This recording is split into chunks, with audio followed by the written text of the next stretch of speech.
Hello, everybody, and welcome to the Double One Radio Gamescast. This is episode number 27. I'm your host, Ryan, and today I am joined by my wonderful co-hosts, Tess Hey. and Wyatt. I finished my food right before you called on me, thank God. I was trying to finish up before we actually got started. Pretty good. Yeah. Wonderful. Pretty good All timing. right, Yeah, it dawns on me today. We missed a milestone last week. We missed the milestone of doing this show for half a year. Oh my God. Is that why that last half year was so slow? It's gotta be. That has to be the answer. There's literally nothing else. The world is fine and it's not on fire. Everything's fine. Yep. All right. So, as always, we start the Gamescast with an award. Not a game, because a game is too on point. So, we go to awards instead, because games love bad award shows, and that's what this is. So, our bad award for this week is the Double Radio Gamescast Shooter Most Deserving of a Bad Netflix Adaptation Award. Ouch. Now, That's there's a kinda notable harsh. exemption from this list. Halo is exempt because Halo has TV shows already. They have So- a Halo movie? There's it's- Halo TV shows. There's multiple Halo TV shows. Well, there's been a Halo What? TV show in the works for a really long Yeah, there's time. been like a legit one in the work for a long time, but we got forward into Dawn, which is like okay. And Steven Spielberg was supposed to be like the showrunner. From what Yeah, I don't remember. know what the progress on that is, or if it's ever coming out. I think they said they were shooting something recently. They showed off a bit of footage from January, but that's about it. Yeah, they showed us some Amazing. it was built in January. All right. Hey, I mean, everything with COVID. We just gotta. Yeah. Yeah. No. Well, no, this was announced like when the Xbox One was like, but like before it even came out, they were talking about it. That's So like it's been a kind of a long time ago, yeah. long It's been time. a solid like Yeah. 7 years. Yeah. Well, I think it's safe to say. If it's either not happening or nobody should expect it to be amazing, I think. Yeah. But we do have some games competing for this, or some game series rather. So we've got Battlefield, Call of Duty, Counter-Strike, and Overwatch. Those are our competitive shooters. They're so competitive, they all want a bad Netflix adaptation. See, it's interesting. I want to say Overwatch just because it has like characters that like people will recognize, but like I feel like you could make an actually like a pretty good show out of that. So I almost want to pick something that's like, oh yeah, this is Yeah, gonna this be is bad. the bad adaptation award. This Although is like you could the still make a Monster bad- Hunter movie bad. You could is what still we make a want. bad Overwatch show. Oh, absolutely. But what do we think But, Netflix like- is more capable of making bad, Call of Duty or Overwatch? Well, I feel like I've said this before on a I previous don't like episode, Overwatch, so. but So But- do you want it to have a bad adaptation? just to see it Actually, burn. well, when you put it that way. It's Like- not even that I don't like Overwatch, it's just that past people I have lived with ruined it for me. Oh, yeah, that But I happens. won't name names.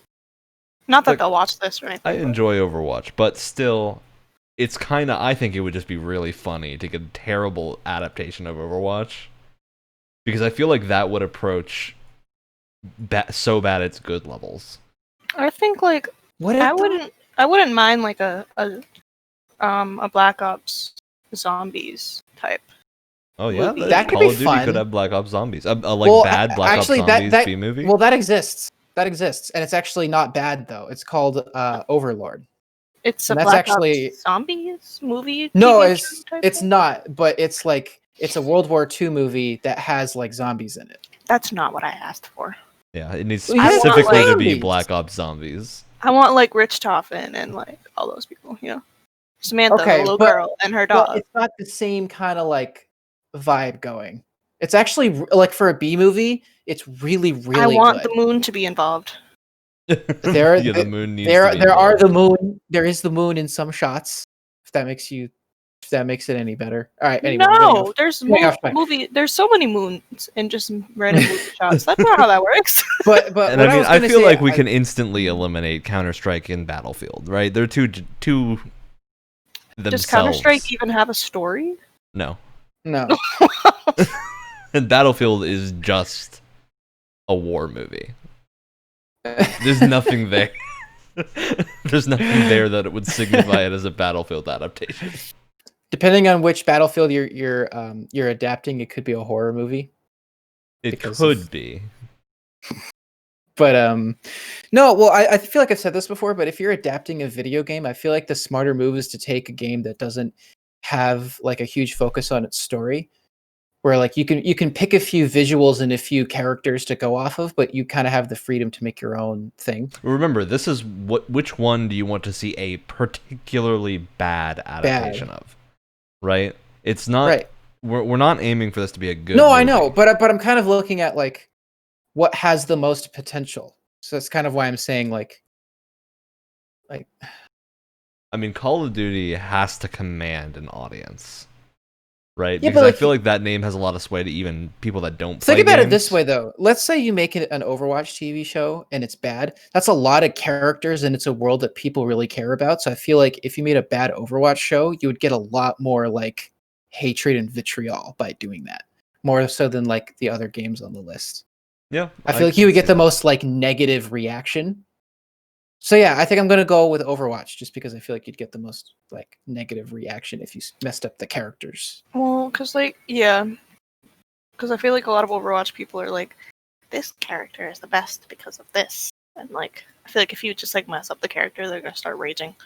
Yeah, it'd be very entertaining. So we're gonna Overwatch as the winner for this bad award. Ta-da! You did it. We're all proud of you. Overwatch. If Overwatch gets a bad Netflix adaptation, we're responsible, and I hope everyone loves it. All right, moving You better on. get like credited. Wow. The credits. Oh no.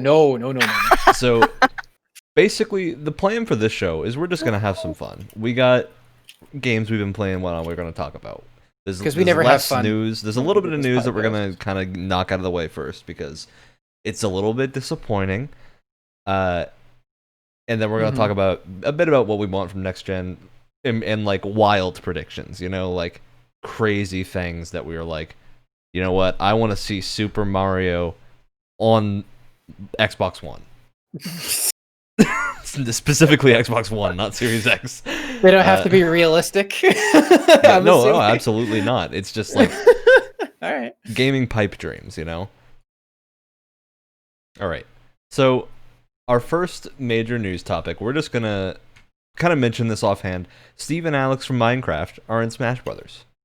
Yeah. This is this is wildly big news, but I think we're not necessarily the people that have a lot of stake in this Smash fighters. Oh, I hate Smash. I hate playing it. I enjoy playing Smash, I'm okay with watching but like I people have play it, but no playing it- interest in the fighters they choose, pretty much. Yeah, I don't like. I mean, I play Smash. Like, I don't play Smash unless there's other people to play it with because I refuse to play it online because it's a It's dumpster a lag fire fest. online. And like, if you're playing against AI, that's only so much fun, right? So I don't normally play it by myself, but but it is always exciting to see a new fighter. But I'm not like super Minecraft. Just like is not my thing at all. So like. I think what I'm more excited about is that because it's Minecraft Steve, it's got me thinking like how far will they go to get other mascots in there? Yeah. Because like Mhm. because it's like not that every character in Smash is like a Nintendo property, but they have like a kind of bubble that they tend to stay in when they pick a character, if you know what I mean. Whereas it feels like Minecraft Steve and Alex are way outside of that. And so I'm wondering like how crazy they're willing to go with like I think adding the funniest characters. thing with this too is if you were watching the reveal, Sakurai comes out at the end and basically like says jokingly, like it's clearly a joke, but he says essentially Nintendo forced him to make this character because they were like, this is going to be so work intensive. It's, you know how hard this is going to be, and they were like, yes, do it, which is a very funny Yeah. bit at the end of that trailer. Yeah, they look like an interesting fighter. Like, Steve's got some weird moves. You can place blocks in the arena. You mine for resources and then use them to craft things. Yeah, In it was, Smash, which is... they always do a good job of like translating a character into Smash and like adapting their yeah, moves. I'm just so That's- curious as to what this is going to end up looking like. Yeah. Well, And it's got me coming thinking. soon. It's coming very it's- soon. I think it's 2 weeks from now. It's got me thinking like that's because I mean no one really thinks about it when you think of Minecraft, but it's technically a Microsoft property. So I'm Yeah. wondering if like Nintendo's going to start dipping their toe into more Microsoft characters, which I would love. I mean, Like, it could also just be that like they want to really get reps from everyone now, and Microsoft was kind of, unless you've really counted Banjo as a Microsoft rep, Microsoft didn't really have a rep. Is in Banjo Smash. technically like a Microsoft property? I guess. Yeah, because Rare. Yeah, I guess. But again, Banjo hasn't been made in like a long time at this point. So this is a much more recent character getting added. Well, I would not like. I would say relevant. I think is a more accurate term than. No, it is a more recent character. I mean, like, Minecraft is still an ongoing game. Banjo hasn't had a game in so long. Right. That's basically what I mean. Like Steve is a character that's in the gaming consciousness right now. Even if you don't play Minecraft, you know who Steve is generally. And even if you don't know by the name, you see the Minecraft dude, you're gonna be like, "That's the Minecraft dude." Well, it got me thinking of like if they wanted to do other Nintendo properties, I feel like a perfect fit for Smash, and I think I talked with Ryan about this already, would be Ori. I feel like that would be a great Smash character. And I feel like if they're going to do any other like Microsoft properties, I feel like that's the one they're going to do. Well, either that Ori or is even not only a good Microsoft rep, but a good indie rep too, because of the reputation of the first game. Or do you know what else they could do? What's the main character from Psychonauts? What's his name? Oh, Raz. Raz. He would be an interesting addition. I would like to see. Yeah, I feel like we would have Psychonauts 2 would have had to have been out, I think, to get that. Yeah. Just because of the way Nintendo tends to coincide Smash characters with new releases when they have the opportunity. Psychonauts 2 is still a little far out, so maybe it might be like the last Fighter Pass character. That could be possible. Yeah, but just thinking about like what character would make a good fit in terms of like what characters they tend to pick, I feel like that would be a good option as well. All right. Okay, moving on. Farmville is closing. That's about it. No. I feel like because Flash is no longer supported. Did you mention this last episode? I don't know if we found out about it because this news is from exactly 7 days ago. Ryan just really likes Farmville. Don't touch him. He's going through it. I think this was news that happened during the episode that we didn't talk about during the episode, which happens a lot, surprisingly. There's a lot of news that comes out like Sunday nights, which is when we record, so we'll miss some stuff because of that. Nexus Mods, who does a lot of Skyrim, like is the popular mod site for many games, including Skyrim, Oblivion, Morrowind, has banned any mods on the that involve U.S. politics. No, really? Blanket, yeah. Complete ban because people were making like a lot of like extreme left and right wing games or game mods that were extremely offensive to pretty much everyone. And they just were like, nope, we're not dealing with this. Blanket, they're all banned. Okay. Yeah. I mean, if they were like seriously offensive, then like I can understand. But like, well, I think it's because when I hear a sentence like that, go ahead. Is mod authors were getting like death threats and everything. Oh, even if they made like innocuous ones, so they're just like, all right, nope, not happening. Just get all of it out of here. It's weird for Nexus Mods to start doing this because I feel like that's always been a place where it's like you just have to know what you're getting into. Where like you're just gonna find a lot of crazy weird stuff on Nexus, so it feels weird that they're like putting the hammer down. Oh, so they have a bit of a background to this because the same thing happened 4 years ago, except I don't think they did a ban. But basically what they see around election times, especially in the US, is just tons of provocative and troll mods, which is the language they use here. And they're all low quality. They do polarizing views, and they get a small but vocal contingent of the Nexus Mod user site to just be super angry. It's just no one ever uses them seriously, and they said they will likely lift this restriction after the election, but leading up to the election, they'll preemptively avoiding that. And most of the mods that are around these are being uploaded by bot accounts that people are making, so and just like spam. Right. All right. So we got some big news, and by big news I mean it's not really news, it's more CD Projekt Red doing a bad. They For have once.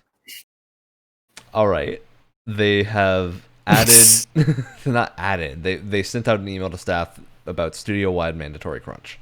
Now, important to establish here, what this mandatory crunch is an extra day of the week. So it's not like people are staying and working 12-hour days. It is an extra day of the week. Now, we don't know how accurate that is as to what's actually happening. It could easily be certain people are staying that late. We just don't have that information. And there's not really a way to get it.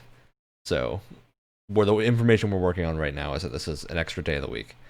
And it's basically, they say they've exhausted every other option, because even when they delay, the delay just kind of leads to more crunch that continues. So like, we're just going to finish it.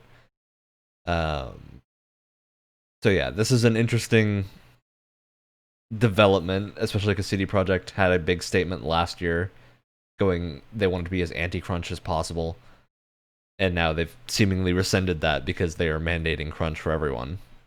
It's also important to note, it does seem like, because there's been a lot of crazy like crunch stories over the last couple of years, like immediately what comes to mind is Red Dead 2 and 100-hour work weeks for Rockstar Games, which is pretty absurd. But it does, like, I'm not saying that you know, they should be crunching at all. I feel like if you can avoid it at all costs, that, you know, please do. But you know, it is not nearly as much extra time as other major companies are doing, and it's also paid, which is not too common when you hear about. And the important thing crunch. is, so a lot of times people assume crunch is always bad, and crunch generally as a term does mean it's bad, but there are benefits to overtime specifically, in that if you work overtime, you basically can just take a vacation for a while afterwards, because you earn like 1.5 times pay for any of those overtime hours. And these people working 6 days a week for an entire day, they're going to be getting like 1.5 to 2 times pay for that day. That's going to be nice for a lot of those employees. Now, of course, this is not something that should be mandatory, but right.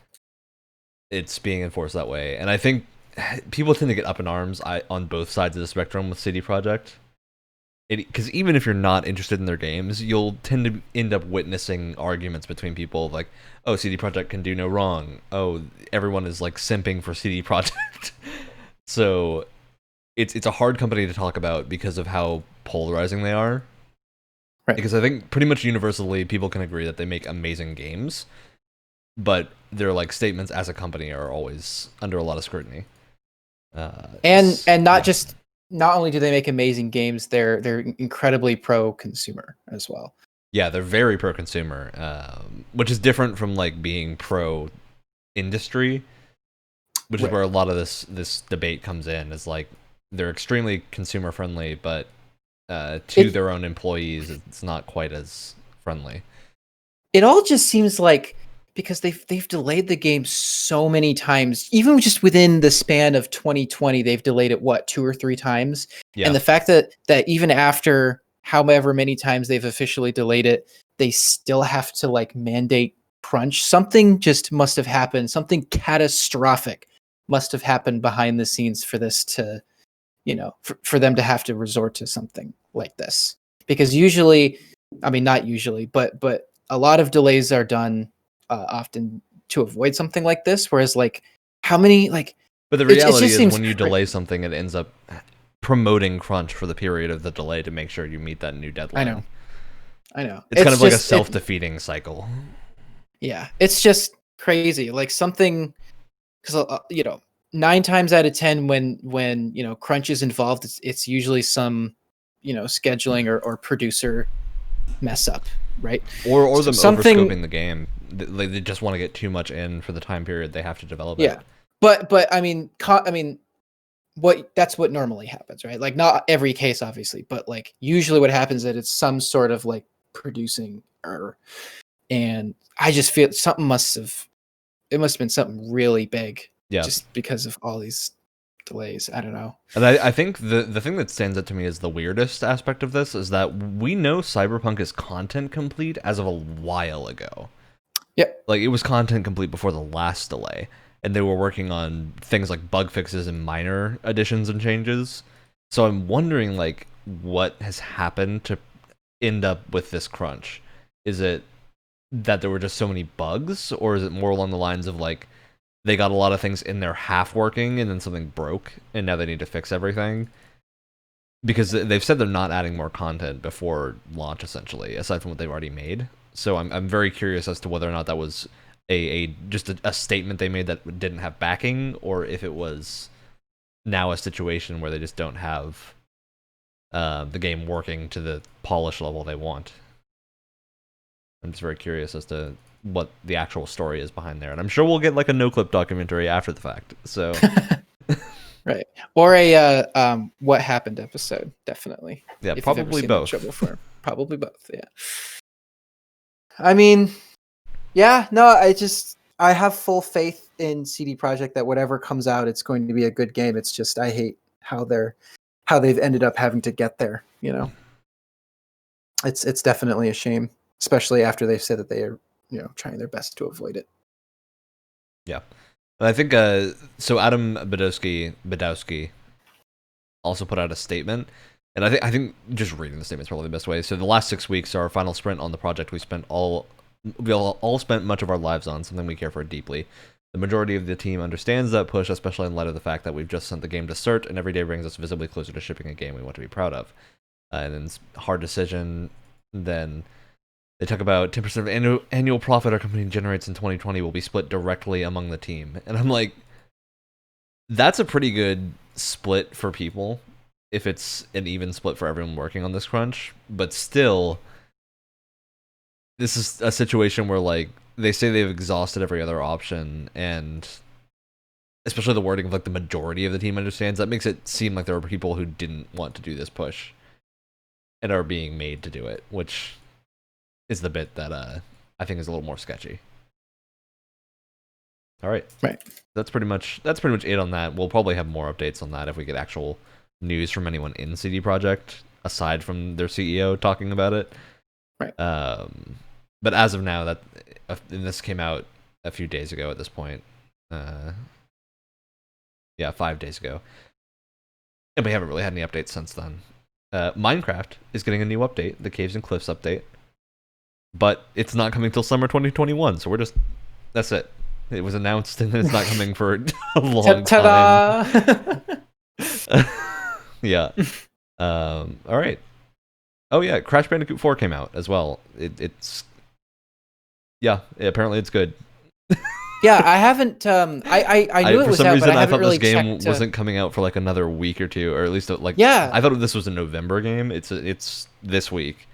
So. Yeah, I was. It came out a lot sooner than I was expecting. I'm not like the biggest Crash Bandicoot fan in the world, so I haven't really been paying attention. But it seems like as I'm talking, I'm going to Metacritic right now, and it just so happens that the website is being really slow to load when I need it. But it seems like it's being reviewed well. Yeah. It and Star Wars Squadrons released recently and are both reviewing well. We're going to talk about. Yeah, we'll talk a bit about Squadrons later because we're going to talk about the games we've been playing and everything. But I got some news specifically. I think Tess is going to like this news. Amnesia is getting an update in Amnesia Rebirth very soon. Yes, I'm so excited for that. And Amnesia is like I think the first, at least first-person horror game I've played. It's so good. It is for a lot of people. It was the game that kind of popularized that genre, I think. I think a lot of it is that it was pretty cheap. Yeah. So it was available, especially to a lot of like high school kids. I feel like so many games, like I'm thinking of like Outlast or Layers of Fear, that kind of thing. They just wouldn't exist without it. And I also feel like the way that Resident Evil 7 turned out probably wouldn't have turned out the way that it did. Strongly influenced by Amnesia. Definitely. It's one of the first horror games to really emphasize you don't have a way to fight back, which is cool. Yep. Especially like when they kind of go ahead, Tess. a good thing with horror games for me. I don't know. I like Resident Evil, I really do, but I like the fear of not like being able to fight back. Yeah, I think it makes it way tenser, at least to me, than it is with an option to fight back, because you have to just be careful and get around the situation. The one on Amnesia, the monster that's not like the one that doesn't like pop up all the time, the one that has the big metal arm that knocks you out in one. Like at least the I think it's like the grunt. You can get 2 hits in. No, that one he hits you, you're gone. Yeah. And that just scares it scares me so much. The There's ones. Oh, sorry. Go Wait, ahead. what? Oh, there's just one part where he like comes running after you at full speed, and you turn around, and you just see this big thing with like a metal arm coming after you, and it's not pleasant. Yeah, and I think I'm definitely excited to see what this remake is like. Oh, you play as a girl. Um, Oh, Nice. Yeah. That's cool. I can't think of another first-person horror game. You play as a woman? Yeah. We're getting the medium well- soon, but that's not first person. Well, you're forgetting Alien Isolation. That's true. Oh, Alien yeah, Isolation. You play as a woman, but And you you kind can't- of you have kind of a way to fight back. Like you can get away. I from mean, it with fire. you can have it run away for a little while, but it comes back. Yeah. You can't really win in a fight. Alien against it. Isolation is a really good Yeah, name. definitely another I good first-person horror. I think that strikes a good balance of like you can't kill this thing up front with your shotgun, but it can give you, but like using items and whatever you have is like gives you just enough time to run away. And I think that's a good balance of like you don't feel completely helpless, but you're definitely not overpowered either. Yeah. It strikes a really good balance there, I think. Yeah, For sure. All right, and I think that's definitely a game to look forward to very soon. Yeah. So that'll be a fun thing to play. We also got some more Village news, I think, where Village was said they're going to try to be a bit more open with the design and a little bit more like experimental with how the game plays as compared to Resident Evil 7 being more of just like a straight horror experience. So they're going to do a little bit of experimenting. It's one of like navigation right and whatnot. right now. It's one of the few like big, well-known franchises that's like really shaking things up from game to game. Yeah, because like 7 was such a big leap from the other games, and it feels like they're doing a lot of different stuff with 8 as well. It's like one of the few examples of a really high-profile game where they're like, You're talking about Resident Evil? yeah, where they're just like I'm so anything excited. goes. Like let's try whatever, And it's I kind of just- exciting that way. Where's Jill? yeah. Where's I Jill? think we've only seen know? we've seen Chris. That's Chris pretty much is- it. Oh my god. I love Chris, but come on. Get some Jill in there. Yeah, I don't know. See, I need to Chris catch at up the because I end. haven't played 7 through yet. I you know what? Tyler has 7's on it Game if you wanna Pass. oh, I was own gonna- I own a copy. I just haven't played Oh. it through. I was gonna say Tyler has it on PlayStation if you want to come down. We also have it in VR. I feel like PlayStation. that'd be a good PlayStation VR game. I would love to like watch, like Ryan, if you're gonna play it, I'd love to watch you play it. That'd be fun. Absolutely. Although I Halloween! do, for some Let's reason, throw the when I horror. play VR horror games, they don't scare me.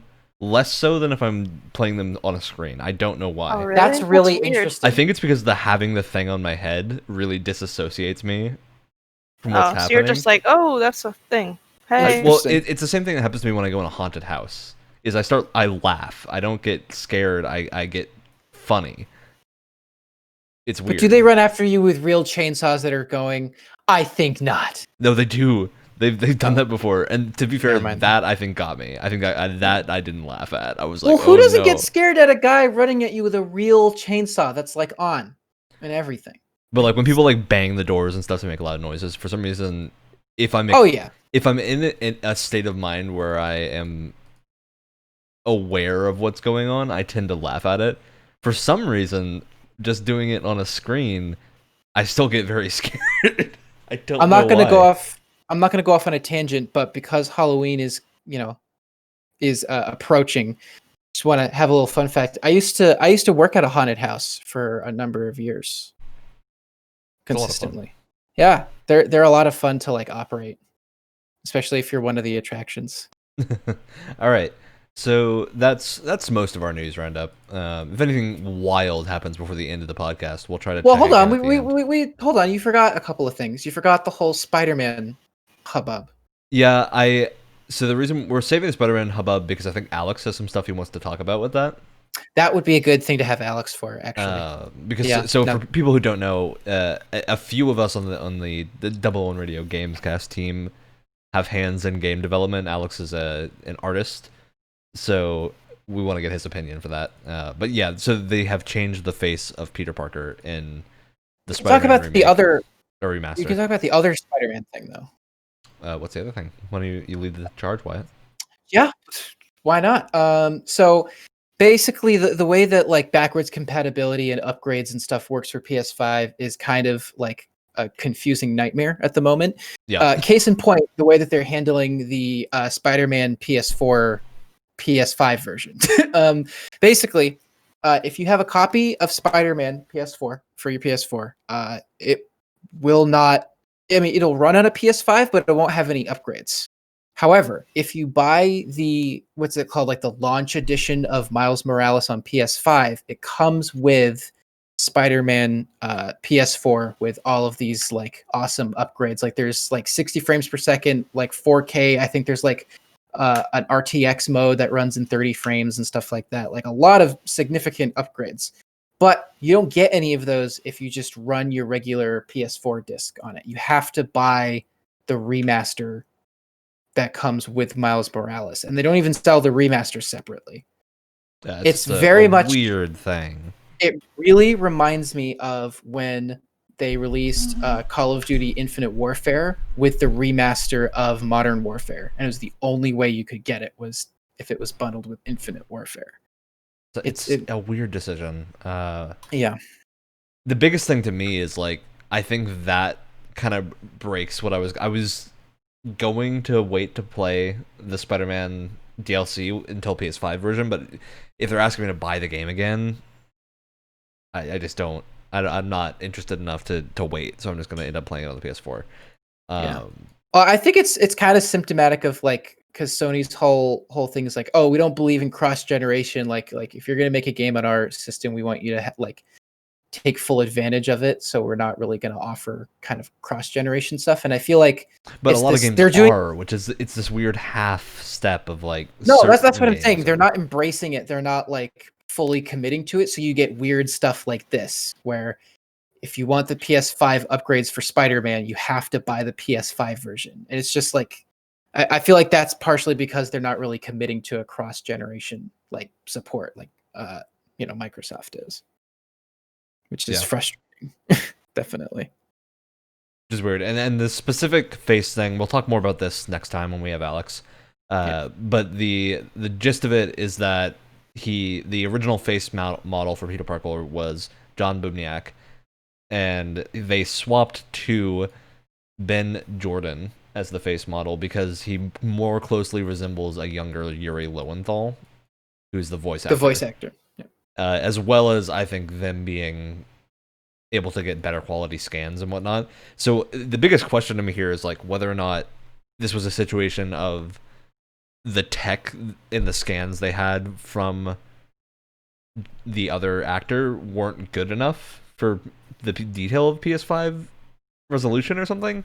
Like, but that doesn't make sense. Like, they could have just updated it. So I'm wondering how they did this.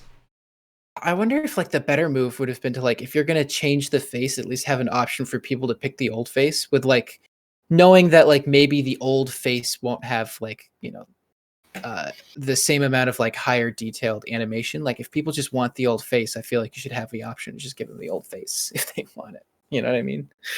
I don't know. Yeah, it's odd to me because I think a lot of people liked that version of Peter Parker, and it's just a weird situation. Yeah. Okay. And you just don't. Anyway, well, we'll talk about it more. Yeah, and there's been some response from Insomniac about this, and they give a good technical reason why. It's the artistic kind of decision behind it that I think most people have an issue with. The only real reason they've said like vague technical things. Like they've said there's a technical reason, but they haven't told us what it is. And then they've said we feel they kind of have. I'm reading the statement right now. So they say half measures, and then they say, "I hope you can trust us that this decision is what we feel is the best for the future of the franchise and the upcoming goals for this beloved Marvel character." So I'm just super curious as to like why this actually was done. But we'll talk more about that next week when we have more opinions. But it's just a situation that's super weird. Because I think what a lot of people have noticed is that the new actor looks a lot closer to Tom Holland. It definitely looks like they Marvel's Avenged his face, where it looks less like a unique character and more of like a weird knockoff of like Yeah. the movie version. It's almost placing it into like Uncanny Valley, where it's similar enough to an existing version that it's a little confusing and like not great. At least at first impression. We don't know. Maybe this will grow on us and we'll like it by next week. We'll see. Okay, so moving on, we got some fun stuff to talk about. We're into the wild predictions territory. So what this is, I want you two to give me your wildest predictions for the PS5. And is it Xbox just Series games, X. or are we talking about like features and future? This is whatever you want. This is a Whatever. Wow, this is okay. there wasn't a lot of news this week aside from that. We got nothing crazy going on. We're just here to have some fun. And then we'll wrap up the show by talking about the games we've been playing this week. All right. Well, immediately I'm gonna start off. I want Sony to make another Vita handheld. Something that's very much like follows up on the Vita, because I think they did such a good job with the hardware. It had some great games for it, and they just did not support it in the way that they should have. And now that they have all this momentum and goodwill from the PS4, I feel like making a device that's like fully integrated into like PS5's ecosystem could be something that like that they could offer that Microsoft wouldn't be able to, at least not in the same way. They actually kind of have precedence for this, in that so the Vita had this little known feature where you could remotely control your PS4, essentially streaming from your PS4 to your Vita, but it worked remarkably well and had almost zero latency, and you didn't have to be like on the same Wi-Fi. As long as your PS4 was hooked up to the internet and you had your Vita connected to some form of internet somewhere, you could play your PS4 games on your Vita with all the standard controls and everything. They would look great, and it ran near perfectly.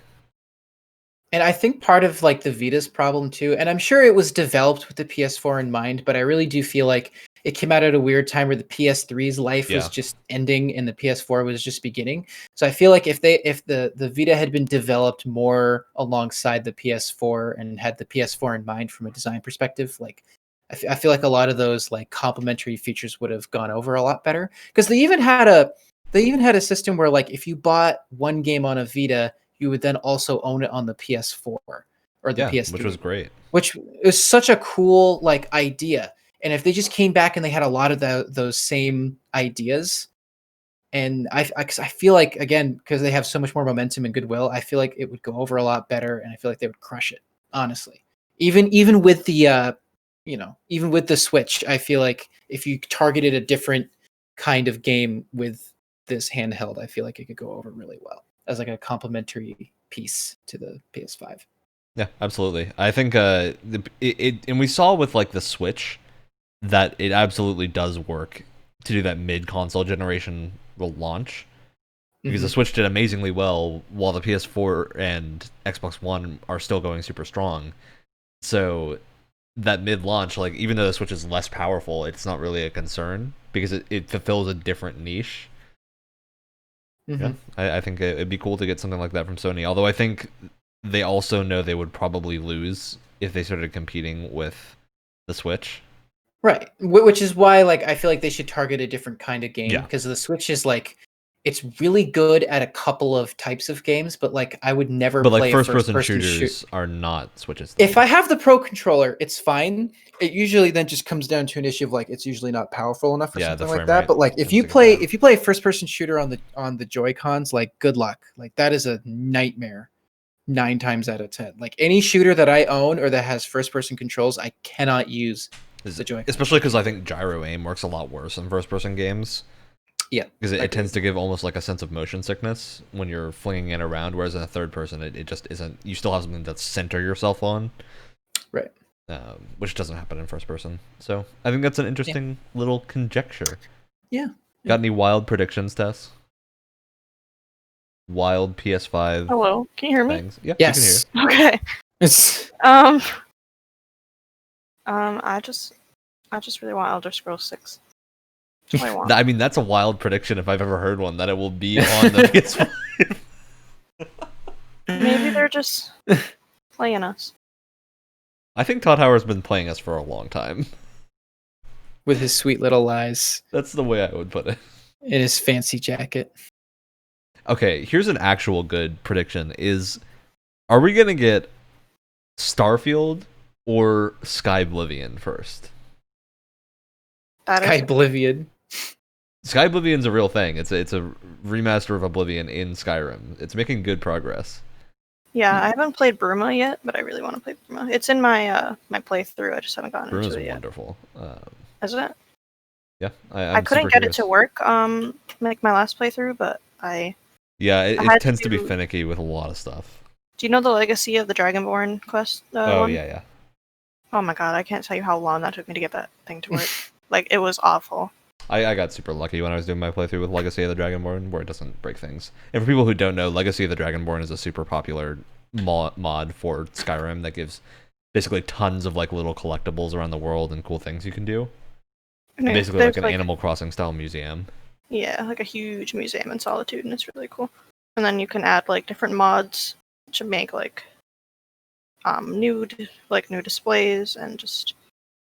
And obviously, you can do it without mods because I mean you can put in all the lore-friendly stuff in it, like the masks and the dragon claws and just like the different red eagles, bane, and like Harken's sword and stuff like that. But I don't know. I am very curious as to when we're gonna get any information on anything Bethesda is working on. I just want any gameplay of anything. do you guys there have, was like... the. Oh. No, go ahead. No, you go. You go first. All right, fine. I'll go first. Did you hear about that? I haven't really looked into it, but apparently there was like some leaked screenshots of like Starfield that came out during the week, like a little while ago. If you guys heard about that, I have I have not. not. really? Yeah. Well, there Alright, apparently it was I'm this pulling big. this up. Yeah, there's this big hubbub where there's been some like leaked screenshots from Starfield, which is kind of interesting. I haven't looked at him because I almost don't want to because I want the game to be a complete surprise when I finally see it because they've hyped it up for such a long time. Yeah, Well, I say hype. They literally just mention it and people. So looking at this image, it literally shows basically nothing. It looks like a prototype image of them like testing out an environment. I'm assuming it looks very similar to when they last showed us whatever Dragon Age game they're working on. It would look very similar to that. Yeah. And the state that was in is what I'm guessing. It almost looks like it has a bit of like a Death Stranding inspired UI. Death Stranding Division type UI where it's very angled and like hologram-esque. Part of the environment or like often not really part of the environment, but looking like it could be part of a like visor display, essentially. Gotcha. It's a decent looking thing, but it's interesting. Mm-hmm. There's not really another one for me. PS4 and Xbox One kind of started to do this a little bit, but I hope they go like they go full force with it in this generation. Full keyboard and mouse support, like proper keyboard and mouse support for consoles, I think would be really, really cool. You know, yeah, and I mean, it's like PS4 not like keyboard and mouse. like across all of its games though, or just like select. Well, okay, so it does in that you can plug in a keyboard and mouse and it will emulate a joystick. You probably don't want to play a game that does that though with a keyboard. That's what I'm and mouse. saying. Like native support, like another control. A lot of that option. is on developers though, and not Sony. I get that, but hey, this is crazy predictions. Doesn't matter how real they have to be. I would love that. It doesn't matter how real the prediction is, but we still gotta knock it down a peg. And apparently, the rumor is that Starfield is targeted for late 2021. Oh my god! I will be very surprised if that makes its predicted release time. I've like conditioned my brain to just like this game's not gonna come out. Whatever, just move on with my life. If it does, it does. I'm not. It's because they're gonna have like the question now is almost will Elder Scrolls 6 or will Avowed come out first? Like who's gonna win that race? Yeah. Well, even more importantly, like who's going to be more successful? You know, like because it's this.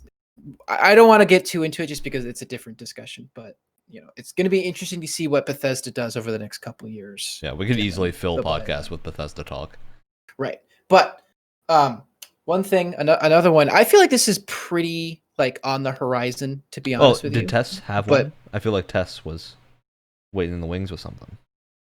Oh, yes. I was going to ask if you guys had any idea or like just assumptions or whatever you think that the new like where the Elder Scrolls 6 would be located. That's right. We don't have an actual answer to that yet. Yeah. We saw some pretty mountains. which I could would be love anywhere. a game in Elsewhere, however you spell it, Yeah, I think or Black Marsh. the unfortunate thing, I agree with you. I would love games in those areas, and like the Valenwood with like the giant moving trees and whatnot would be awesome. Hmm. I have a feeling they're gonna go pretty generic and have it set in like Hammerfell or something, or like whatever that Hammerfell's mountain kinda range is cool named. looking. They're cool looking, but they're way more standard environments. Yeah. Have you ever done the Elsewhere mod? Yeah, I played that mod a long time I ago. like the way that looks. Oh, I would love to see. I little especially love finicky. like the whole desert aesthetic. I think it's just a very Yeah, fun and look. I want to start playing ESO and seeing how. ESO has kept. I fully expected ESO to just kind of like fall apart at some point, And it just hasn't. because of how it launched. But it keeps. It's like the little engine that could. It just kept going. Yeah, I mean ESO is I've going never strong. played it, but I really want to play it. Because it came out. Well, it came out as kind of a mess. It was like $60 with a subscription plan, and just no one was interested for the longest time. But like they have these big, like fancy, expensive looking trailers for them now and stuff like that. I'm like, this is still a thing. Like it's kind of shocking. Yeah, I mean I played ESO fairly recently. By fairly recently, I mean like 8 months ago. And when I did, the most fun I had with it was basically playing it like a regular Elder Scrolls game, just going into like the first person mode and doing things solo. Well, I It was a feel lot of like fun. if there was any MMO I'd get into, it's that one because I've played a little bit of it and it feels much more like the combat feels much more like minute to minute than a lot of traditional like MMO combat does, where it's less about like relying on your different uh, abilities and stuff like that. But it feels more like fast paced and minute to minute, which was interesting to me. So it might be one that I pick up. I don't know. Yeah, I think the biggest issue I have with it is it structures its combat after Skyrim, but that means it's ignoring a lot of what MMOs have learned about how to do good combat, which is Mhm. unfortunate because like the big 3 MMOs right now I think are still World of Warcraft, FF14, and ESO, and all three of them have the same issues with combat of it just not feeling good Right. a lot of the time. And I think a lot of that comes down to like FF14 has the benefit of the animations just being super cool and bombastic, but at the same time it's still the same combat loop as World of Warcraft, which is just wait for your cooldowns, hit buttons. I also and, like, I also do have a this rotation. professor. I also have a professor for several classes that wrote quests for ESO, so I always thought it'd be fun to try and like find the ones that they worked on. Yeah, that'd be a lot of fun. And ESO But- is different than that, but it still ends up, I think, at higher levels and whatnot, becoming the same thing of you having to basically micromanage cooldowns. You just have less to worry about. Like instead of worrying about 2 or 3 hotbars full of things, you're just worrying about 8 abilities. But it's more manageable, but still, it's the same combat loop. That isn't that engaging, I think. Well, one thing I feel like this is probably going to happen, so I don't think it's too far out there. But I would love to see PlayStation go all in on different like customizable side panels for the PS5 because we know Hell yeah. through the recent leaks that you can take those side panels off. And I would love for them to just get wild with like different designs and like colors and stuff like that. I would Because love that. they had that removable like top plate for the PS4 and you can put different plates on it and stuff, but they didn't really do a whole lot with that. And especially because like the PS5's design is so polarizing, I feel like it would really be in their best interest to provide not just different like color schemes and stuff like that, but even differently shaped panels if they can. Just go nuts with it. Like people love that stuff. Like your PlayStation fanboys will buy all of them just because it's PlayStation, right? I don't know. I just feel like that would be in their best interest. And I think you can see from like go all 3DS had, especially in Japan, had faceplates you could buy.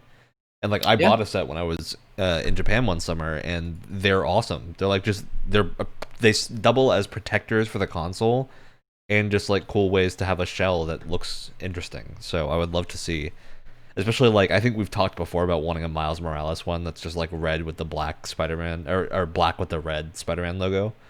Yeah. That Miles Morales often has. That just would look super cool. Yeah. And I would love that. And because like we've talked about how we're not huge fans of the design of the PS5, right? But like take off those side panels and it looks pretty cool. Like I feel like you could get side panels that are differently shaped that would make the console look really cool. Man, Obviously, rip them off. but like I feel like that wouldn't be safe because they're probably there for like airflow. No, just rip them off. Yeah. But the biggest thing to me is more that the reason I don't like the design is less the aesthetic and more just the functionality of it not being flat. That's just like huge thing to me. I'm not a fan because like I will say like if it's not flat, I can't stack it. If the side panels are black, and I've like I've went onto like D-Brand's website and looked at what it would look like if it was black, it looks a lot better. Like if I just have a problem with like I've always felt like white in technology for the most part doesn't look particularly good, especially because it gets like dirty very easily. It also looks like it's just going to be super bright, which is concerning.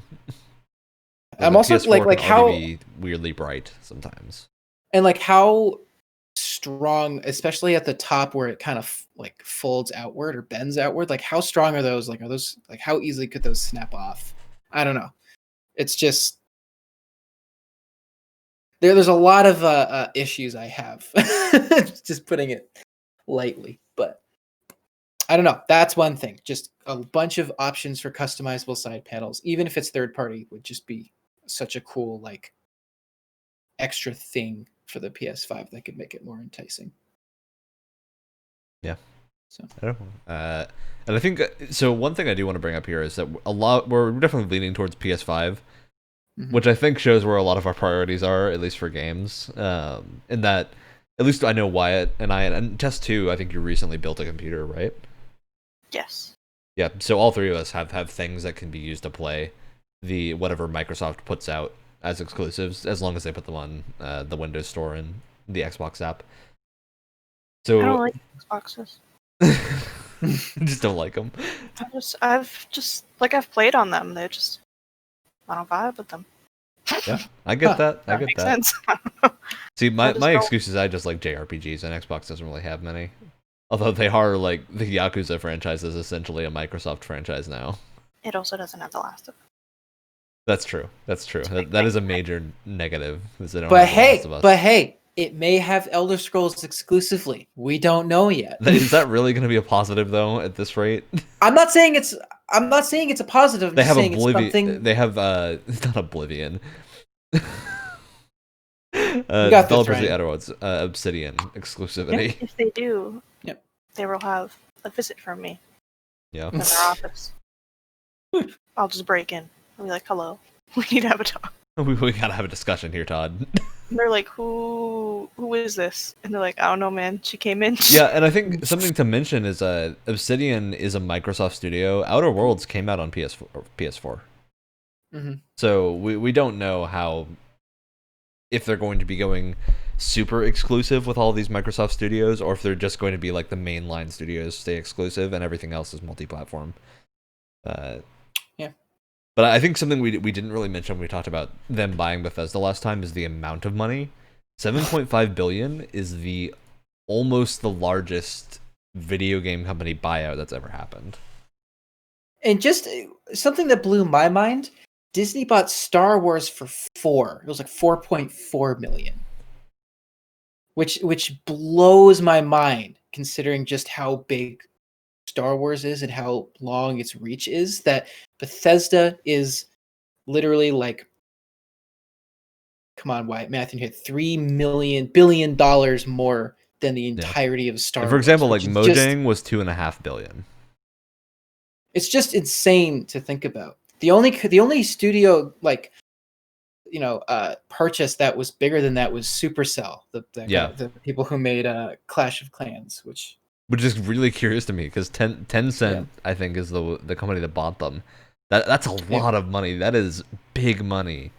Well, think about how much Clash of Clans makes, or even Clash it makes Royale. I mean, it which worked is out their for them, first clearly. like actual video game. Then what's always funny to me is looking at like the list at the bottom. You have a Bandai Namco in 2005, where Bandai bought Namco for 1.7 billion. It's a fun little way to kind of get more invested in what's going on. How much was Blizzard when Activision bought Blizzard? How much was that? That's a good question. Because that's like a pretty big, just in terms of IP and like name. That's like pretty big. Yeah. Well, there was also the obviously it wasn't permanent, but like the Bungie and Activision partnership was also really big as well, from what I remember. Activision acquired Treyarch for $20 million a while ago. Ooh. Activision. Yeah, I think Activision Blizzard. I don't know if they were ever really dissociated. They're not listed in a buyout, which means they probably were related before then. Right. I think they might have been under the same parent company and they just kind of got merged, which is a different situation. So, yeah, and then one of the biggest is Activision Blizzard buying King, another mobile game developer for Candy Crush. All the Candy Crush games are King.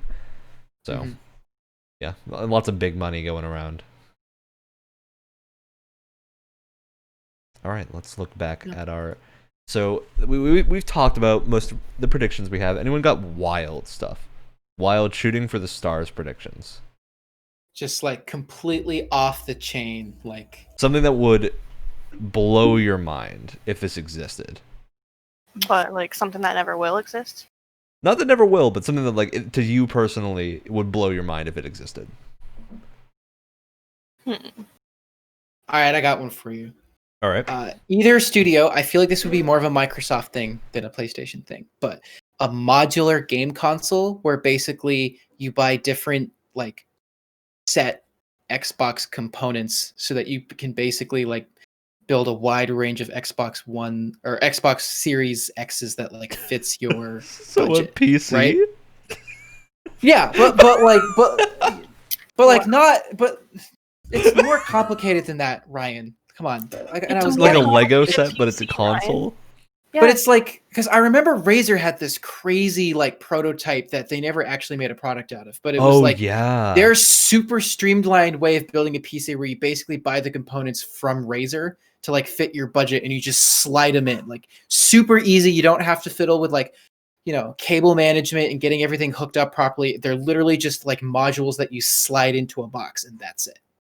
Like, that was such an interesting thing, though. It was like the hexagon-looking monstrosity. No, it wasn't a hexagon. It was literally just this big, like, tower with a bunch of holes in it, and you just slid in different, like... Yeah, weren't the holes, like, hexagonal? Because I remember it looking like a something beehive. like that. What was that? It was like Razer. It was like Project...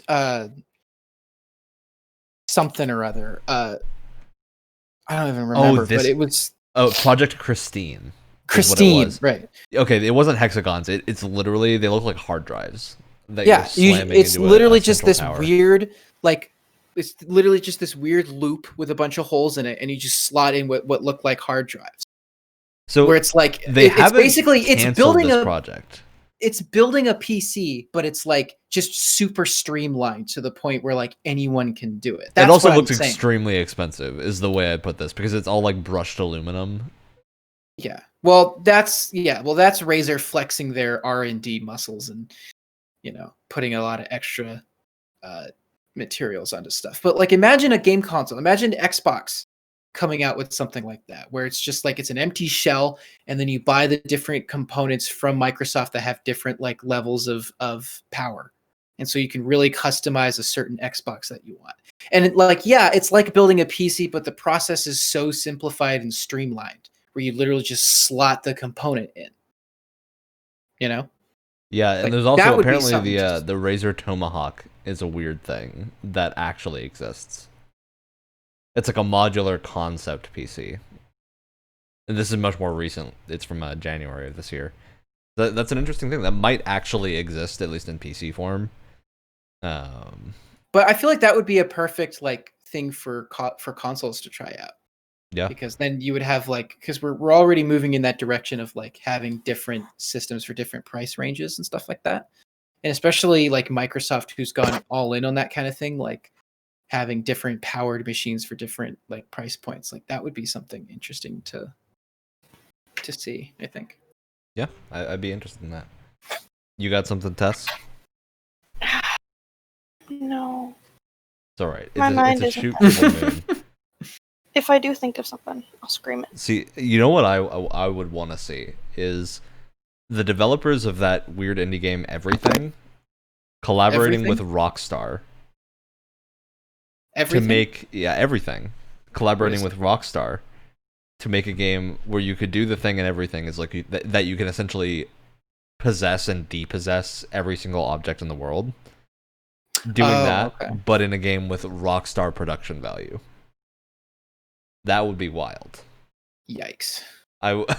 That game I think can't physically exist. There's no way that could exist, but it would be incredible if it did. We were talking about Smash earlier. Like this isn't going to happen, but just like not come out with more Smash games. Just like keep updating and adding to the roster of Ultimate, right? Because I think I feel like most people are pretty happy with the way Ultimate is in terms of like its base mechanics and stuff like that. It's probably one iteration that like most people are happy with. I think they have said that Ultimate is basically going to be the last Smash game for a very long time. But they're going to keep updating it. We don't know. Okay. I feel like I don't want to say live service. I'm going to not use that term at all. But I just feel like they need to just have Smash be this thing that they just keep adding content to over time. And I just want them to like completely go off the chain with who they want to add. Like start adding PlayStation, start adding Microsoft. Just go insane. Just go nuts. Like what would you do if they just added the consoles as fighters? Like you can play a PS5 in Smash. Well, wait, the Wii Fit Trainer they debuted in that was like the Wii U version, right? Like that's when they first appeared.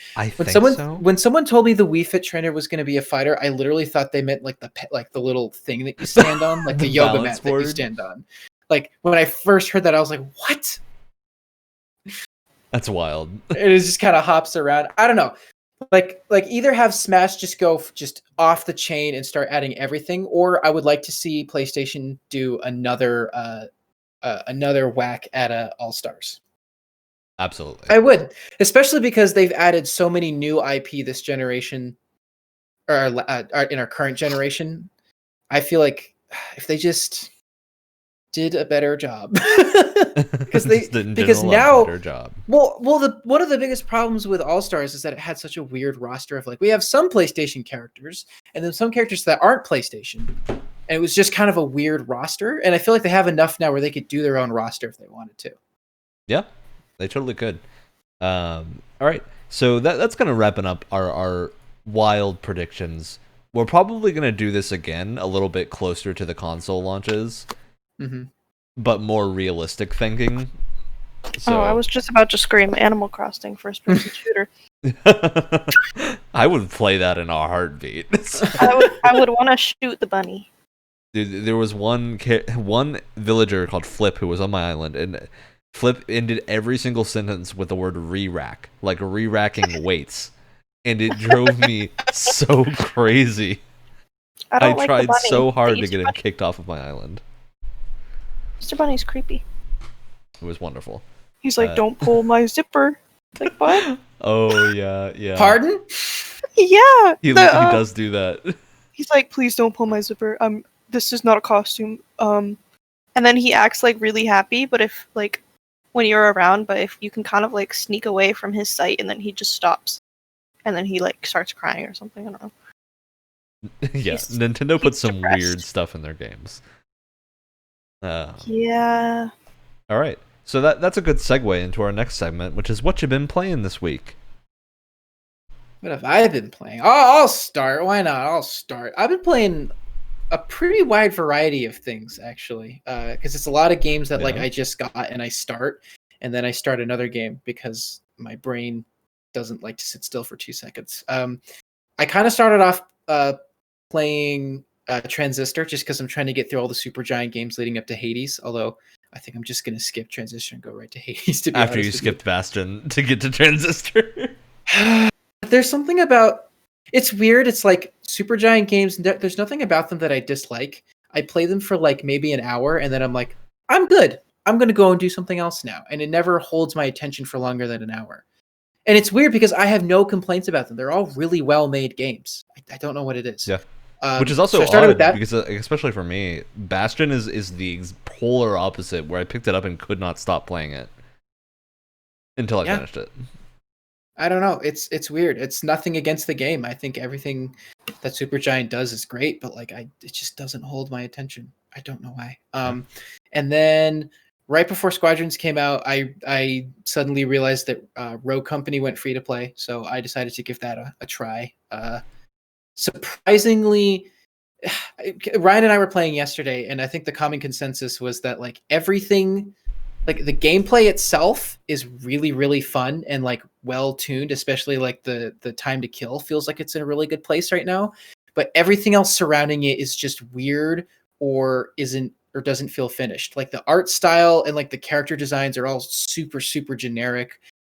There's some weird bugs. Like a lot of weird bugs. Like there was a whole day where it just didn't. All of my progress was reset to 0. It was really strange. The business model seems kind of iffy. Yeah, like just everything that the gameplay is great, but everything surrounding it is just weird. Yeah, and like doesn't feel finished. And then after that, Squadrons came out, and I've been playing. An important note here: Rogue Company is technically in open beta right now, but they've done a very poor job of making that clear, I think. I had no idea until you just told me. Yeah, so I literally noticed I played a match this morning, and in the screen it said, "Thanks for playing the open beta," and like a bottom right little advertisement block. And I was like, well, good to know. Yeah, and then after that, Squadrons came out, and I've been playing that. I haven't had a ton of time just because I've been so busy, but I've been, I've been playing that on and off for the past, 3 days, 2 or 3 days.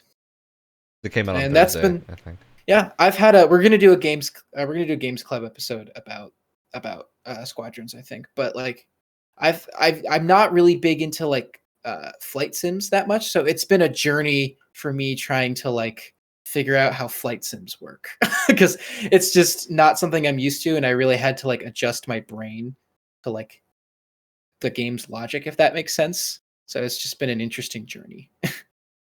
Yeah. All right. How about you, Tess? What's your games of the week been? Ryan, you already know that answer. Oh, of course I do, but I gotta ask anyway. But they don't. The viewers, the ones at home. Tess, this is an excuse for you to freely talk about Skyrim. That's true. I made my girl. I used a race menu, and she's so pretty. She doesn't look like the ugly villagers no more. She flexes on everyone. Nice. Except I did download mods where like a lot of the like the companions, more prominent characters, female and male characters look better. Like Elisif is so pretty now, and I feel overwhelmed because I'm like, I wanted to be the prettiest one, but I think Elisif got one on me. And I made Lydia look pretty good, and Delphine looks too good for how much I hate her. But I'm not gonna change it. I'm just gonna let her be pretty, but I'm gonna still hate on her. And it's just weird because her voice doesn't match her face. So it's like, yeah, Delphine has a pretty deep voice in the game, doesn't she? Yeah. So like you see this big beautiful blonde, and then she's like, "So you're the one I've been looking for," and it's like, oh my god, it doesn't match it at all. But whatever. I like having a game where people look different. And do you know the Inigo follower mode? Yeah. Of course. I love Inigo. He's so funny. I'm very eagerly awaiting the like final release of Inigo. Oh, that's not even the final release? Yeah, he has like a story you can play, and there's a lot of it in the game already. And for those who don't know, Inigo is one of the most popular follower mods for Skyrim. He's a really cool Khajiit companion that's super interactive, and he comments on basically every action you can do in the game, which is awesome. You can give him a horse, which is really cool. Yeah, he's just a lot more fleshed out than most of the characters in the base game. Choose Except how he for maybe fights. like Serana is similar Yeah, in level of quality, but she's basically the only companion from base Skyrim in the DLC that reaches that level. yeah, and she actually makes comments on like what you do. All the other companions are just boring and Yeah, the very, uh, very some companions have voice lines for specific areas, but it's pretty rare. yeah. I It's mean, usually only areas related to them. yeah, like Faendal makes comments about like Bleak Falls Barrow in the beginning, but that's about it. He's just like, "Wow, would you look at that?" And that's all he says every time. Yeah. I But don't know. I think Skyrim's definitely got some good potential. I'm very excited to see how far modding gets by the time Elder Scrolls 6 is actually oh approaching yeah, release. Because that's when mods always get crazy. Is like that's when Oblivion modding was skyrocketing in popularity. Is because people were so hyped for the new release, they wanted to go replay Oblivion. So there were tons of active modders, like revisiting old mods and making really cool stuff. yeah. I just added a bunch of really cool like DLC size mods like Clockwork and the Wheels of Lowell. If you've heard of those two, Yeah. yeah. I haven't played them, but I've heard of them. And the Vigilant mod, which is honestly, you get a really cool dog. It's like it looks like a death hound, but it's like red and like bloody, and you can give it like this white dog fur to make it look like a all white husky, and that's like the only thing that's worth it about that mod. It's kind of a good mod, but it's so tedious. It's so tedious. Like you make one big mistake, and it like transfers you to the end of the game. And then you have no idea what you're doing because you're like, what is this? And you talk to all the NPCs and they're like, hey, do you know about this? And you're like, no, because I didn't do the whole entire thing. It's just. And then when you get to the end, there's like 4 acts. When you get to the end of Act 4, there's no like quest update. You just gotta figure it out yourself. And it's so tedious. And it was really good, but I was doing it for 3 days just trying to figure out what to do and where to go. It was awful. Like, I can see what they were trying to do and like what the story was, and it could have been really good. There shouldn't be times where you can just fast forward to the end of the game and then just be stuck there because you have to reload from a save because you literally have no way to get back to Skyrim. You're like stuck in Cold Harbor. You're stuck there. You have no way. And it's just you have to there's just a lot of tweaking, and the original Vigilant has no like voice acting. So you have to download a separate mod just to get voice acting. And it's just So it's an older mod, I would assume. I would assume so, yeah. I mean it's a really popular mod. It has really cool like things. I mean like you go to Cold Harbor and there's Molag Bal and then there's a couple of like Elder Scroll lore characters that you can fight, and like it's really cool. It has the potential. It really does, but it definitely needs to be worked on. I don't know if they'll ever work on it again, but in my opinion, I'll probably never play it again. It does make me sad I'll never get Al the dog ever again in another playthrough, but whatever. It's just like not worth the trouble. Yeah, it's really not, because you don't get him until you get to Cold Harbor anyway, so you have to do like 4 acts before you even get there. Yeah. And you can't leave until you finish it.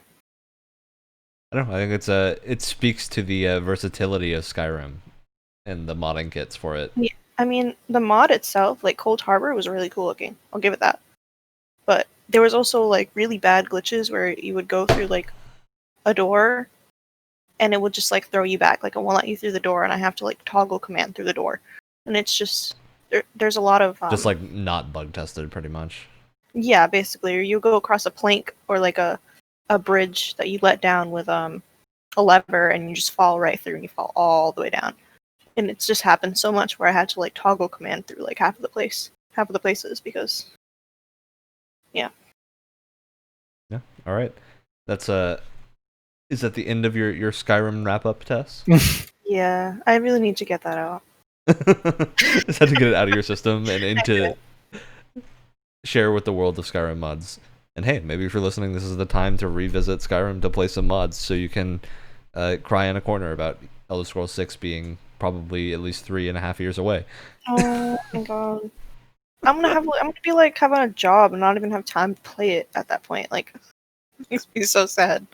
Yeah, it's like there were people who have gone through most of school, and probably by the time it comes out, will have gone through like all of their school and By the way, married graduated. and have kids, and they're like, Yeah, it's like, remember Elder Scrolls? I always think that's Here it something is, super and funny to everyone's think like, about. "Oh, Is like games that their audience is now in a different like stage of their life. It's just super curious to me how that happens a lot with, especially like Skyrim and Elder Scrolls style games that take a long time to develop. Like Red Dead Redemption's a good example of, like, I think by the time Red Dead Redemption 2 had come out, I had gone through an entire school system before being able to play it. And So, then yeah. you're just like, oh, I guess I'm excited for this. Yeah, I guess I'm excited for it. All right, yeah, and for me, it's mostly the same as Wyatt, because we played a lot of. I've been playing a lot of Squadrons and doing a lot of the cool fleet battle stuff, which is really fun. And I do not have the issue because I'm super into space flight sims that Wyatt was having, so I got the benefit of just being way too into those games anyway. So Yeah, if this wasn't much of an adjustment period. if this wasn't a Star Wars related project, I would have no interest in it. But I'm a sucker, and it's only $40. So Yeah, that's a good selling point. And I think it also, like, there's something very, very cool about being in the middle of like a field of debris and then slowly like going out as a squadron, approaching a Star Destroyer and like doing bombing runs on it. It's just very uniquely No, I Star haven't. Wars.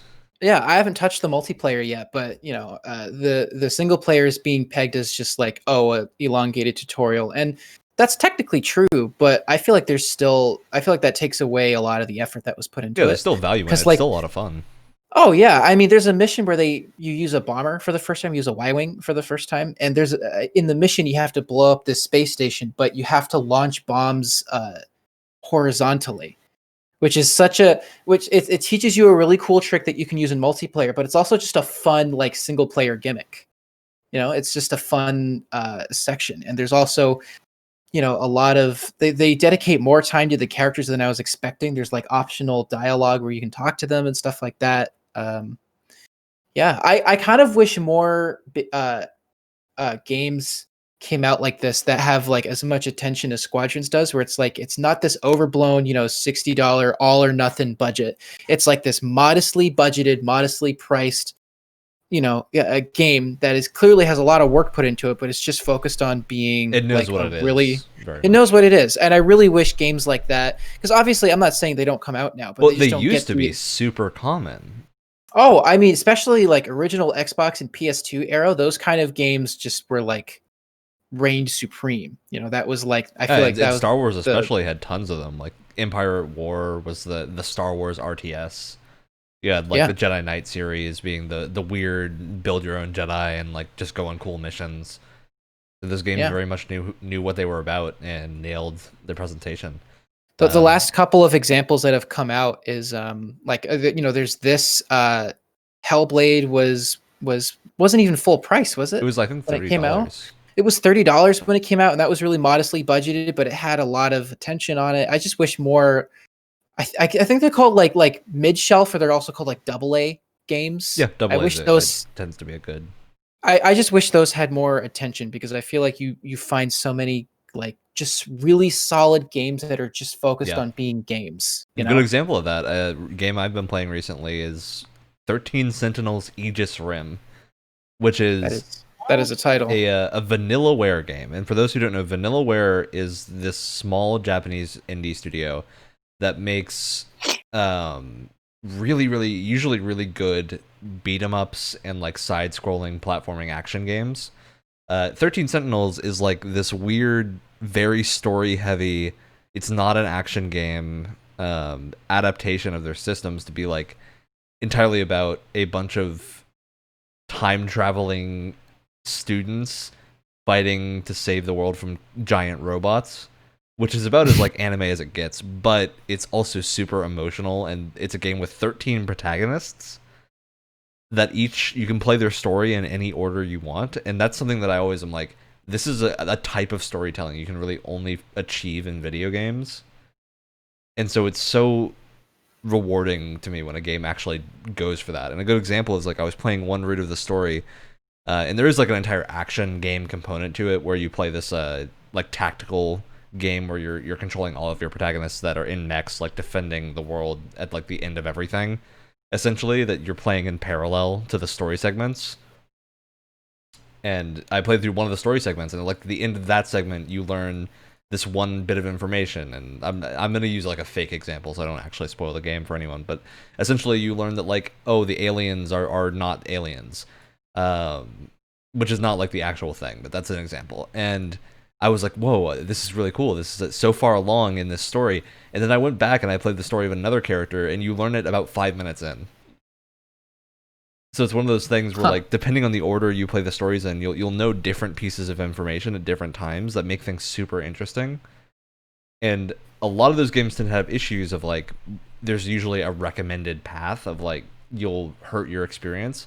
But so far, I can't really see that because there's so many twists and turns in the back end of the story, and you never really have all the pieces, even when you've kind of completed most of it, that I think it's just drawing such a great balance of how to present a story that way.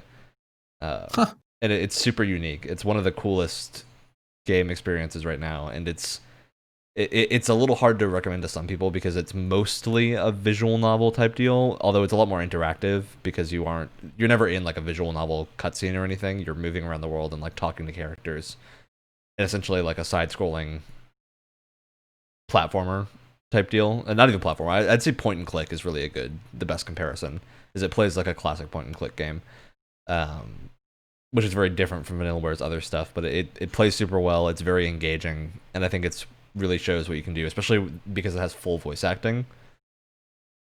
So you can hear like, and every one of these characters basically has like a book's worth of dialogue. So I want to know how much it costs to get all that voice acting done, because it's voice acted in multiple languages as well. I'm just curious as to like how much of a behemoth endeavor that was. But yeah, it's a super cool game to play. Yeah, I really hope it gets some recognition at the end of the year. Another example, this game came out a while ago, and I wouldn't say it's like a perfect game. It's definitely flawed, but it's still a lot of fun. It's called Lichdom Battle Mage, which I'm trying to find the original price. I know it didn't come out like I think it was $30. $30, but it's like it's a really gorgeous looking like first person. I would say shooter, but it's about magic, so caster, I guess. Yeah. But it's gorgeous looking. It runs on the CryEngine. Like, it's not a perfect game, but for $30 with this kind of this fun like first person casting kind of combat system and a game that looks this pretty, like, I don't know. It was a lot of fun. And like we were talking about Vita games, I think one of the Vita had an amazing franchise called Soul Sacrifice that very few people played, and it was, a lot of people say it's a Monster Hunter clone. In reality, it was super different in that the way the game worked is it really encouraged you to take these major long-term character risks of like, you can do things like sacrifice a limb to do something crazy. And it just had so many awesome mechanics on the back end, and the way combat handled was super satisfying. And I always regretted that game never got like a proper PS4 port, because man, I would have loved to play that game on PS4 with better visuals and like. Well, the Vita's like bread and butter were like kind of cheaper AA games though. Like, that was kind of because you never found a game on Vita that cost. Yeah, but that game felt like a AAA release pretty much.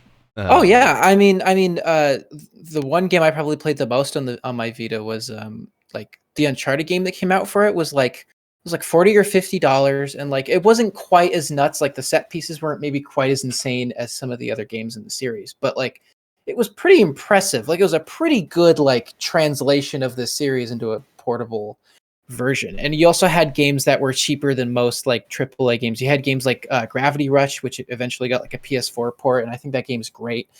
There was this really interesting title called Freedom Wars, which kind of felt Freedom like Wars was, yeah, it was one of those Monster Hunter likes. But it was kind of like, the best way to describe it is almost like Attack on Titan with guns is kind of, I feel like, one way to describe it. And it just, I don't know, there were so many interesting AA titles on that system. Again, we need another We need another Vita or a Vita Resurgence or something. Yeah, I would even love just like a lot of ports of those old Vita games, because some of them are just fantastic and really would benefit from being transferred to a more. We've gotten some. screen. I know. Tearaway had a version on PS4 which was really fun. Gravity Rush, like I mentioned earlier, did, but I wish games Gravity like Rush got a Freedom Wars sequel on it PS4.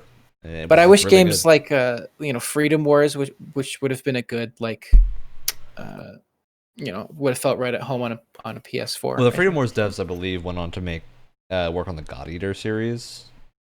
At least the third one. I know the name. I don't know anything about that series, but I hear that.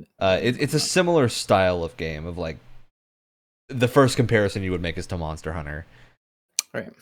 They're developed by SIE Japan, which they worked on Gravity Rush, Last Guardian, Shadow of the Colossus, Knack.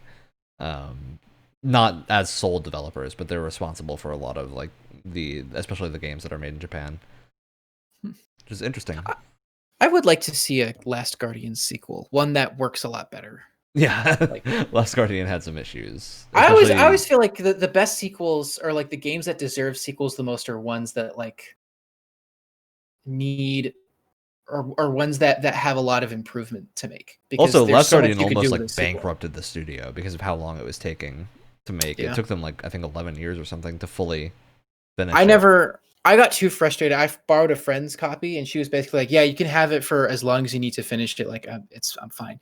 I couldn't finish it just because I got so frustrated. But I loved. There were moments in that game where like that whole relationship between you and Trico like worked, and I was like, "Oh, I see what they're going for here." It just didn't work most of the time. Yeah. But I want another, type style of game like Last Guardian, but one that actually works, because I feel like that could be really something really, really special. Just if you could get it to work. Absolutely.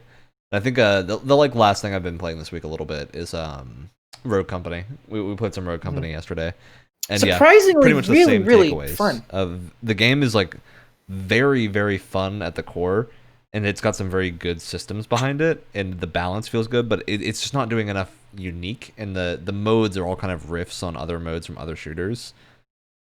Like it's got the very clear like Counter-Strike style buyout mode with the bomb planting. It doesn't feel unique enough to me. It doesn't bother me so much because I guess I'm just kind of a sucker for games like Rogue Company that like they don't do anything themselves that's super unique, but they take a lot of things from other games and they do a really good like smart job of combining them. Yeah, I think the biggest issue with it for me is that it's everything in the game feels that way. Like a lot of the characters just don't feel complete. Yeah, especially that's in, like, the problem. The visual design and the map design doesn't feel like it belongs in with the rest of the game, because the maps are all super flat as well, and like that's something we were definitely having issues with. And visually, they all look like Black Ops 4 maps specifically. Like more than anything, it's really, really. It's distracting because they look pretty much exactly the same. That's like the sad part is I think I'm wondering if they really should have maybe kept this game in the cooker for a little while longer until they could put some more interesting maps in there. Gameplay wise, they have a good foundation. They have good bones. Yeah, the shooting feels really responsive, at least to me. A lot of the abilities are really cool, and like the purchasable perks at the start of rounds, I think, are really interesting to pick between. Like there were some games where Ryan and I were legitimately like really into the match. Like we were like fully like going a little sweaty. Because every character essentially has their own perks and whatnot they can buy in like a Counter-Strike style buy menu. But it's a good like evolution of that, and that these characters are similarly to like other hero shooters, they have their own strengths and weaknesses, and that you can get like passive perks and whatnot. So there's one character that has a perk that's like you heal rapidly when you down someone, but pretty much that's only their thing. You can't get that perk on other characters, but you still have to like play a lot of the match and do decently to get that, because you have to pay for it with the currency you get by downing other characters. And with one exception, I mean, we haven't unlocked all the characters, but all the characters you get for free. There isn't a character that like is super useless, I would say. Yeah, the only one, I think the only one that is kind of useless, I don't know if you've played, I forget his name, but he's the one that throws the barbed wire around. Trench. I don't think Trench is super useful, just because I've never had a big moment benefit where, for Trench. I think a lot of people forget Trench has a passive that just gives him 2 grenades. That is nice, but which is a very nice thing. But if you have a character where your like big special active ability isn't useful, that's bad. And I just feel like his barbed useful, wire. but it's super easy to get around. I've played a little. I've played quite a bit with him. There was never a single moment where I was like, I'm glad the barbed wire here is down. Yeah, it doesn't have enough of an impact on the game, I would say, because the map design is way more open and there's a lot more corridors of it. Like, well, no, there's good spots. There's good spots for it. Like if you even if you just plop it right on like a capture point, or that spot where like enemies can kind of like go over the wall. If you put it right at the base of the wall, that's a good spot for it. It's just like, I don't feel like it affects the enemies enough, and there's literally a grenade that can just get rid of your entire barbed wire with one throw.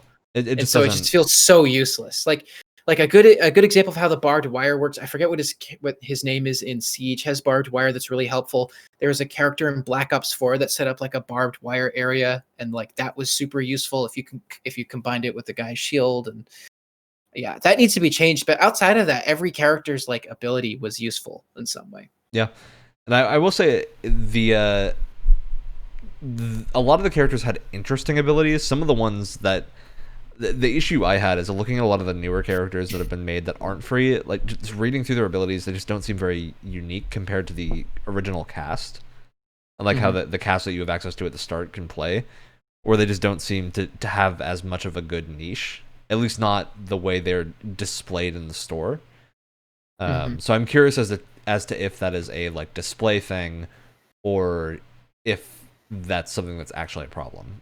Which in a weird way, that's kind of good, because then all of the people who are not spending $1, the free to players are getting like the good like base characters. Yeah, and I think something else to say is like in all the matches we played, I saw one person that was playing a character that wasn't free.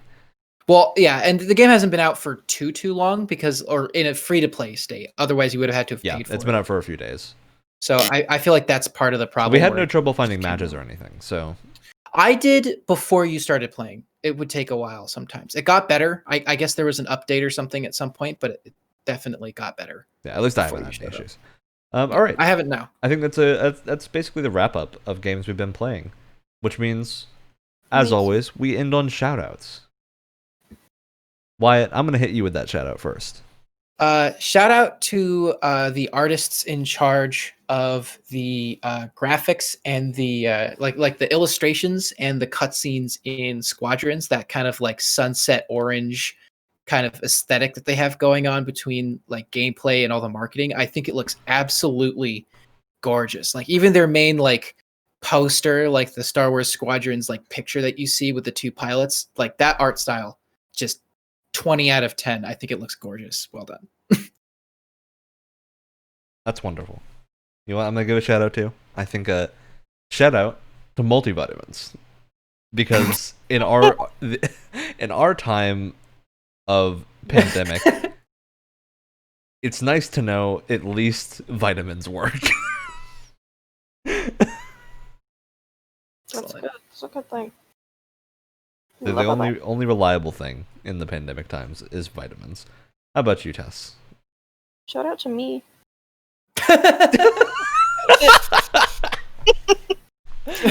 You know, I am surprised nobody has done that yet. Shout out. Tess, you are the first to shout themselves out. I think that is an achievement. Whether it's a good thing or not is entirely up to you to decide. No, it's definitely a good thing, because I mean, it's creative. None of us have thought about it, so. Well, we don't know that for sure. We may have thought about it, but then maybe we'll. Well, none of us were smart enough to do it, so. Gutsy enough to do it. No, of course. Ryan, you should come over. Or Wyatt, you live here too, right? I do. And that's how we. All right, we officially hit the off-topic point, which means I'm gonna play the outro. We're gonna. Was that on topic, Tess? Do you have something to say that was on topic? I was gonna say you guys should come over for pumpkin pancakes at some point. And that's the show.